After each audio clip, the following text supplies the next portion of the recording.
தற்போது இந்தியா முழுவதும் 4 ஸ்டேட்டில் நடைபெறப் போகிற எலெக்ஷனில் 2 ஸ்டேட் ஜம்மு காஷ்மீர் மற்றும் ஹரியானா. இந்த தேர்தல் முடிவுகள் வரக்கூடிய 8ஆம் தேதி எண்ணப்பட போகின்றது, வரும் செவ்வாய்க்கிழமை. எக்ஸிட் போல் இன்று மாலை 6 மணிக்கு தேர்தல் போலிங் முடிந்த பின்பு அனைத்து சேனல்களும் வாக்களித்த மக்களிடத்தின் மனோநிலைகளை தொடர்ந்து அவர்கள் அதை கேள்விகளாக வைத்து வெற்றி யாருக்கு என்பதை சாம்பிள் சர்வேயின் மூலமாக செப்பாலஜிஸ்ட் கணிப்பது வழக்கம். தேர்தலுக்கு பின்பு நடக்கும் இந்த எக்ஸிட் போலில் ஹரியானா மாநிலத்திலும் அதே மாதிரி ஜம்மு காஷ்மீர் மாநிலத்திலும் பாரதிய ஜனதா கட்சிக்கு பெரும் வீழ்ச்சி, அதாவது மோடி தலைமையிலான அரசு மக்கள் நம்பிக்கை இழப்பை அவர்கள் சந்தித்திருக்கிறார்கள். டைனிக் பாஸ்கர், துருவ research, people pulse, republic Bharat, India today, அது மட்டுமில்லாமல் பல்வேறு கருத்து கணிப்புகள் அனைத்துமே ஜம்மு காஷ்மீரிலும் அதே போன்று ஹரியானாவிலும் பாரதிய ஜனதாவுக்கு மோடி தலைமையில் அரசுக்கு நம்பிக்கை இல்லை என்பது அது எக்ஸிட் போலின் மூலமாக உறுதி செய்யப்பட்டிருக்கிறது. அநேகமாக இதன் அடிப்படையிலே தேர்தல் முடிவுகள் இருந்தாலும் கூட இது உறுதி செய்யப்படவில்லை. அதே மாதிரி கவுண்டிங்க்கு பின்பு தான் அந்த நிலையான முடிவுகள், நாம் எத்தனை தொகுதிகளில் யார் வெற்றி என்பதை அவதானிக்கக்கூடியதாக இருக்கும். முதல்ல நம்ம ஹரியானாவை எடுத்துக்கிடலாம்.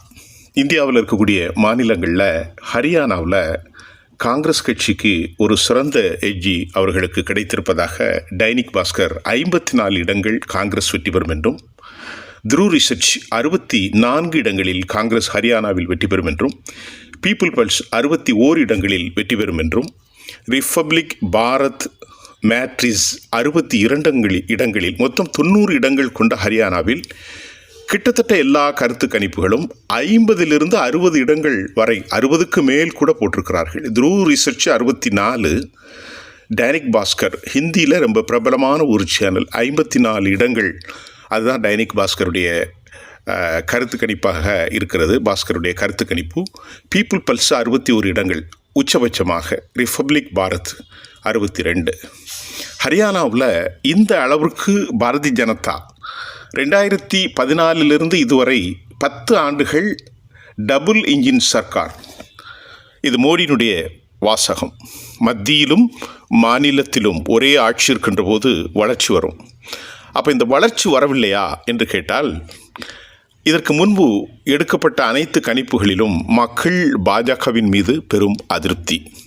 விலைவாசி உயர்வு, அக்னிபாத் திட்டம், வேலை இழப்பு, 4வதாக விவசாயிகள் பிரச்சனை, தலையாய பிரச்சனை சமூகங்களுக்கிடையே பெரும் பிளவை ஏற்படுத்தி மத துவேஷத்தை அதிகரிக்க செய்து வாக்குகளை அவர்கள் பெறலாம் என்று நம்பியதின் விளைவாக மக்கள் முழுமையாக இந்த தேர்தலில் நிராகரித்திருப்பதாக, பாஜகவை மக்கள் நிராகரித்திருப்பதாக மூத்த பத்திரிகையாளர்கள் கருத்து தெரிவித்திருக்கிறார்கள். உதாரணத்திற்கு பார்த்தா 27 விழுக்காடு கொண்டிருக்கக்கூடிய ஜாட் சமூகமும் 21% கொண்ட தலித்துகளும் 3 அந்த சதவீதத்தில் வரக்கூடிய சைனி சமூகமும் 7.5% கொண்ட பிராமண சமூகமும் 8% கொண்ட பஞ்சாபி மக்களும் 4% அளவிற்கு முஸ்லீம்களும் ஏனைய குஜார், அதை போன்று வேறு தாக்கூர் போன்ற பல்வேறு சமூகங்கள் வாழுகிற ஒரு மாநிலம்தான் ஹரியானா. இங்கே சிறந்த விவசாயிகள் இருக்கிறார்கள். தொழில் ஒரு சிறப்புமிக்க ஒரு மாநிலம். குறிப்பாக டெல்லியிலிருந்து கூப்பிடும் தொலைவுக்கு ஒரு 10-20 கிலோமீட்டரில் நாம் வந்துடலாம். அப்படிப்பட்ட ஒரு நெருக்கமான ஒரு மாநிலத்தில் பாரதிய ஜனதா 10 வருஷம் ஆட்சி இழக்கிறாங்கன்னா, அந்த மக்கள் அதன் மீது நம்பிக்கை இழப்பு தான் இதற்கு காரணம் என்று தான் பெரும்பான்மையான கருத்து கணிப்புகளை முன்னோக்கி வட இந்திய சேனல்களில் பேசக்கூடிய பேச்சாளர்கள் சொல்லிக் கொண்டிருப்பதையும் நாம் பார்க்க போகிறோம். மோடியினுடைய கரிஸ்மா வீழ்ச்சியா என்று கேட்டால் நிச்சயமாக வீழ்ச்சி தான். ஹரியானாவை பொறுத்தவரை மனோகர்லால் கட்டார் இவர் ஒரு ஹிந்துத்துவவாதி, தீவிர கோர் ஹிந்துத்துவா. இப்போது இருக்கக்கூடிய நைப் சிங் சைனி இவரும் ஒரு தீவிர ஹிந்துத்துவவாதி. ஹிந்துத்துவாவை வைத்து வட இந்தியாவில் ஹிந்துக்களுடைய வாக்குகளை இதுகாரம் பொலரைஸ் செய்து வெற்றி பெற்று வந்த பாரதிய ஜனதாவுக்கு இந்த முறை கை கொடுக்கவில்லை என்பதை ஹரியானாவுடைய எக்ஸிட் போல் ரிசல்ட் தெளிவாக சொல்கின்றது.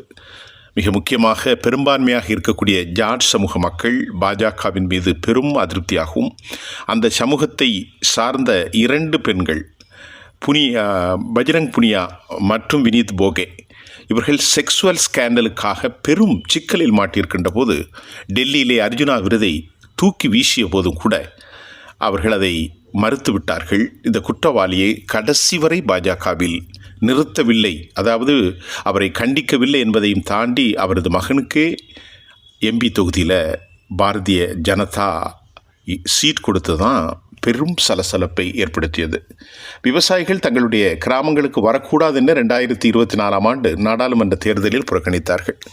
அப்படி என்றால் மத்திய அரசின் மீது ஹரியானா வாக்காளர்கள், ஜாட்டுகள், தலித்துகள், அதை போன்று உயர் சாதி இனத்தை சார்ந்தவர்களும், அதை போன்று பஞ்சாபி சமூகம் என்றால் அதில் சீக்கியர்கள் உண்டு, இவர்களும் கூட நம்பிக்கை இழந்திருக்கிறார்கள் என்பதைத்தான் இந்த கருத்து கணிப்பு சொல்கின்றது. மிக முக்கியமாக ராம் ரஹீம் குர்மித் என்று சொல்லக்கூடிய ஒரு கிரிமினல் சாமியார், அவர் பாஜகவுக்கு ஆதரவளித்தார். கொலை குற்றமும் வன்புணர்வு கற்பழிப்பு வழக்குகளில் இரட்டை ஆயுள் தண்டனை பெறக்கூடிய அளவிற்கு ஒரு பெரும் கிரிமினலை பாரதிய ஜனதா கடந்த ராஜஸ்தான், மத்திய பிரதேசம் தேர்தலெல்லாம் அவரை வெளியிட்டது. இந்த முறையும் அவருக்கு வெளியே பரோல் கொடுத்திருக்கிறார்கள். என்ன காரணம்? 2024இல் இதே ராம் ரஹீம் குர்மித்துக்கு 50 நாட்கள் பரவல் கொடுக்கப்படுது. அவருடைய டேரா இயக்கம் ஹரியானாவில் ஒரு வலுவான இயக்கமாக இருப்பதால் பாஜகவுக்கு ஆதரவை தருவார்கள், இந்த ஆதரவின் மூலம் நாம் வெற்றி பெறலாம் என்று பல திடுக்கிடத்தங்களை செய்தும் கூட பாரதிய ஜனதா ஹரியானாவில் வெற்றி பெற முடியாது என்கின்ற எக்ஸிட் போலுடைய கணிப்பை அடுத்து 2வது நம்ம பார்க்க போகிறது ஜம்மு காஷ்மீர். இது முஸ்லீம் பெரும்பான்மை ஸ்டேட். ஜம்மு இந்துக்கள் இந்த 2ஐயும் சேர்த்து பல வருஷமாக ஹரிசிங்குடைய காலத்தின் போதும் பாகிஸ்தானோ வேறு எங்கும் இல்லாமல் இந்தியாவோடு சேர்ந்த மாநிலம். 370 ஓப்ரிகேஷன் என்பது பாரதிய ஜனதாவினுடைய கொள்கை முழக்கம். அந்த மாநிலத்திற்கு இருக்கும் விசேட அந்தஸ்து இந்தியாவில் சேர்வதா அல்லது பாகிஸ்தானோடு சேர்வதா என்ற கேள்வி வந்தபோது நாங்கள் இந்தியாவோடு பயணிப்போம் என்ற மக்களுக்கு இந்திய அரசு 370 கொடுத்தது. அவர்களுக்கான தனி அரசியலமைப்பு, சட்டத்திட்டங்கள் எல்லாம் இருந்தாலும் கூட அவர்கள் இன்றும் இந்தியர்களாக இருக்கிற அவர்களுடைய சலுகைகள் பறிக்கப்பட்டதாக அந்த மக்கள் உணர்கிறார்கள். 370 ஓப்ரிகேட்டட் தங்களுக்கு கிடைத்த ஒரு பெரும் சக்சஸ் என்று பாஜக சொல்லிக் கொண்டிருந்தது. ஆனால் இன்றைக்கு அங்கேயும் கூட 48 இடங்களுக்கு மேல் தேசிய மாநாட்டு கட்சியும் காங்கிரஸ் கட்சியும் வெற்றி பெறும் என்றும், பிடிபி 6லிருந்து 12 இடங்களில் மஹ்பூபா முஃப்தியினுடைய கட்சி வெற்றி பெறும் என்றும் சொல்லப்படுகின்றது. இங்கேயும் பாரதிய ஜனதாவினுடைய கரிஸ்மா, மோடியினுடைய கரிஸ்மா எடுபடவில்லை. காஷ்மீரில் முஸ்லிம்கள் அதிகமாக இருந்தாலும் ஜம்முவில் ஹிந்து வாக்காளர்கள் அதிகம். ஏனென்று சொன்னால் 60% ஹிந்துக்களும் கூட அவர்களுடைய மாநிலத்தின் அந்தஸ்தை பறித்து அதை ஒரு யூனியன் டெரிட்டரியாக பிஜேபி மாற்றியதை அந்த மக்கள் விரும்பவில்லை. இந்த ரிசல்ட் அப்படி தான் காட்டுது. அங்கு நாங்கள் அடக்குமுறைகளை மேற்கொண்டோம், மக்கள் விரும்பவில்லை. ஜனநாயகத்தின் அடிப்படையில் ஃபரூக் அப்துல்லா, பிடிபியினுடைய மஹ்பூபா முஃப்தி போன்றவர்கள் சிறைக்கு பின்னால் வைக்கப்பட்டார்கள். அங்கே இன்டர்நெட் முழுமையாக துண்டிக்கப்பட்டது. அதையெல்லாம் மக்கள் விரும்பவில்லை. 370 ஓப்ரிகேஷன் அங்கு மட்டும்தான் செய்திருக்கிறார்கள். 371 A, B, C, H வரைக்கும் எல்லா மாநிலங்களுக்கும் இருந்தது. அதையும் கூட பாஜக அந்த மாநிலத்திற்கு கொடுக்க மறுத்ததை காஷ்மீரில் மக்கள் மட்டுமல்ல, பெரும்பான்மை முஸ்லிம் மக்கள் பாஜகவுக்கு வாக்களிக்க மறுத்தாலும் கூட ஜம்முவில் பெரும்பான்மையாக 60 விழுக்காடுக்கு மேல் இருக்கும் இந்துக்களும் கூட வாக்களிக்க மறுத்துவிட்டார்கள் என்பதுதான் இந்த டைனிக் பாஸ்கர் மற்றும் இந்தியா டுடே எல்லாவருடைய கருத்து கணிப்புகளும் நமக்கு தெளிவுபடுத்துகின்றது. ஆகவே 10 ஆண்டுகள் ஆட்சியில் இருந்த ஹரியானாவில் ஆட்சியை இழப்பதாக இந்த கருத்து கணிப்புகள் மூலம் நாம் அறிந்து கொள்ள முடிகின்றது. த்ரூ ரிசர்ச் பீப்புள் பல்ஸ் த ரிப்பப்ளிக் பாரத் தைனிக் பாஸ்கருடைய கருத்து கணிப்புகள் அப்படித்தான் சொல்கின்றது. அதே போன்று ஜம்மு காஷ்மீரிலும் அவர்கள் ஆட்சி இழக்கின்றார்கள். மோடி என்கின்ற மேஜிக் மெல்ல மெல்ல சரிகிறதா என்ற கேள்வியும் கூட இந்த நிகழ்ச்சி அலசலின் மூலம் நாம் வைக்க முடிகின்றது.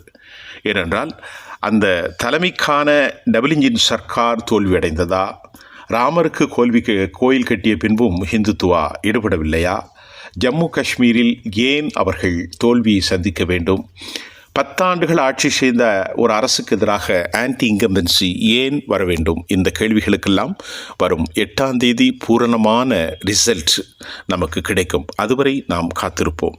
நன்றி.